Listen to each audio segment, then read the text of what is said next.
What exactly is accountability and why is it important?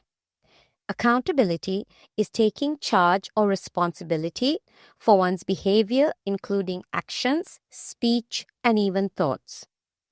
It's important because taking accountability for your part means you're taking ownership of yourself. Hello, my name is Mayuni, and I'm a mom and doctor turned entrepreneur who's been practicing self-development for almost 2 decades. Now, on to accountability. Let's say a good friend tells you a secret and asks you not to share it, but accidentally you tell someone else and your friend finds out. Taking accountability would be you admitting to your mistake and apologizing for it. Your friend would most likely understand and forgive you. You would most likely never repeat that mistake again, and your friendship would be even stronger. Not taking accountability would be not taking responsibility for your part in this matter, such as denying you ever spilled the beans, which of course would be a lie, or blaming her for telling you the secret in the first place. As evidenced by this example, taking accountability for your actions is not always an easy thing to do, but do it anyway. Because being accountable for your behavior means you are choosing to be in control and the owner of your life decisions.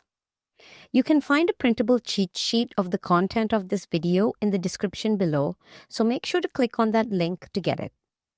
There are 3 main ways you can hold yourself accountable. Number 1, your actions. This is easy to understand. You didn't do as well in an exam as you thought you would.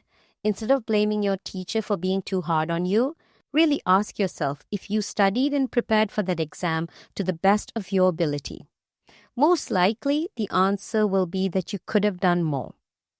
Acknowledging this to yourself is taking accountability. Next time, you will be more prepared. Or you forget to lock up properly at the cafe you work part-time. The manager asks you about it, and instead of blaming your colleague and how they should share in the locking up duties too, you acknowledge that you had forgotten and ask to be retrained on that. Now, in these scenarios, it is possible that your teacher is a tougher than usual marker, or that your colleague should share in locking up duties. But being accountable means you don't point fingers and blame others. You take responsibility for the part you played. That's not to say you blame yourself, not at all. What it does mean is that you recognize that you acting differently could have improved the situation. And once you've acknowledged this, then you can approach your teacher and have a discussion on the fact that you think he's tough with giving marks. Or speak to your manager and colleague about shared locking up duties. Number 2, the second way you can hold yourself accountable is in your speech. We've all heard the saying, sticks and stones may break my bones, but words will never hurt me. But of course, we've all been hurt by the words of someone, haven't we? Holding yourself accountable in the things you say means you don't just blurt out whatever comes to your mind. You pause and think. I try to practice something I like to call the 3 filter method. Before I say something, I pass it through 3 filters or questions, and if they pass through all 3, then I say it. Those 3 filters are, is it truthful, is it useful, and is it kind? Making sure speech is kind doesn't mean you don't not say something that you know will make the other person uncomfortable. You just say it kindly. For example, let's say you're managing a team and one of your team members is obviously not pulling their weight, which is then affecting the performance and goals of the entire team.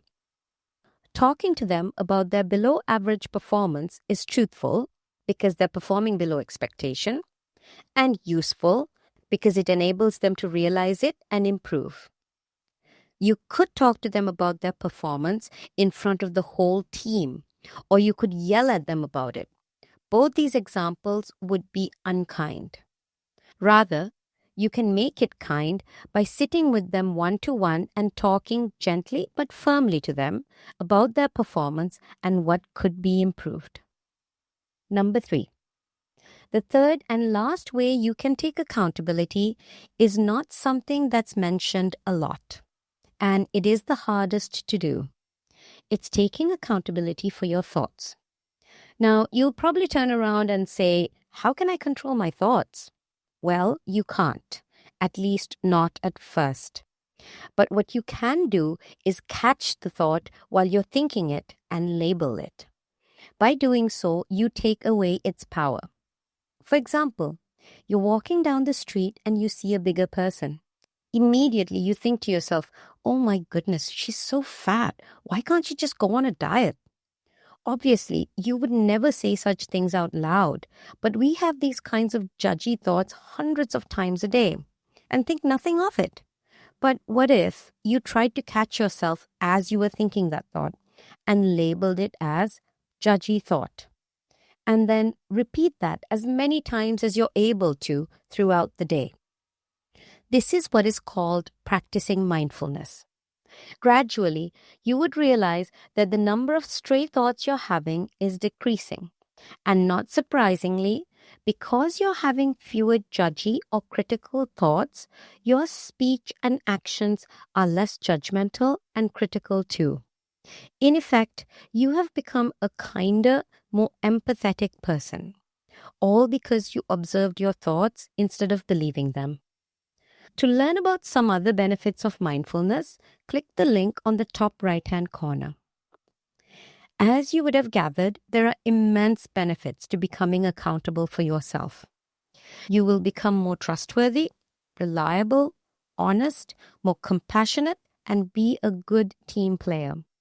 You will have more opportunities open up to you than before. Meet and be friends with other upstanding people who also hold themselves accountable, and your future will be bright. You will never see yourself as a victim who is subject to outside forces, but rather the owner or driver of your life path. Make sure to click on the link in the description below to download the printable cheat sheet of this video. And if you found this video helpful, please give it a thumbs up and subscribe. And do share this video with anyone you think might find it useful. Remember, you alone have the power to do amazing things with your life. You are your own superhero.